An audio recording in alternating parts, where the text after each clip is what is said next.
फिर एक नई रचना के साथ मैं आप सबों के सामने हाजिर हूँ। यह रचना आपको इस रचना में आप बात सुन पाएंगे भ्रूण की। माँ की कोख में जो कन्या भ्रूण है वो माँ से क्या वार्तालाप कर रही है। माँ, मैं आ गई हूँ पुनः तेरी कोख में। देख, तूने कई बार मुझे जन्मने से रोका है, गर्भ के भीतर ही कुतर कुतर कर मुझे मारा है। मैं जानती हूँ तू मजबूर है कि अगर मैं पैदा हुई तो कभी बलात्कार मारी जाऊंगी या नहीं तो कभी दहेज की बलि चढ़ाई जाऊंगी। पर माँ, तू यह भी तो सोच कि वे अपने बेटों के लिए बहुएं कहाँ से लाएंगे। माँ, तू भविष्य की माँ को माँ बनने से पहले ही कैसे मार देती है। अब की बार तू मुझे मत मारना माँ।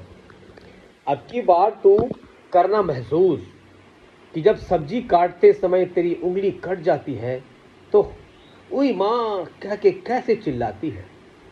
सोच माँ, जब गर्भ में मुझ पर चाकू कैंची चलती होगी मैं कैसे तड़पती होंगी माँ। देख माँ, तुझे यह बताकर मेरी आंखें नम हो गई है। उस वक्त तू भी तो रोती होगी। माँ, माँ कभी कठोर नहीं हो सकती। माँ, तो इस बार कठोर मत होना, मुझको पैदा होने देना।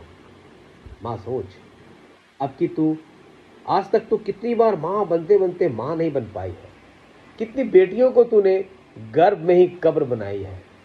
जमाना तुझे बांझ कहे या मुझे कबूल नहीं माँ। इस बार मुझको जन्म दे। तू माँ बन जाएगी, माँ कहलाएगी, मैं जन्म ले पाऊंगी, संसार देख पाऊंगी, मुझको माँ मिल जाएगी।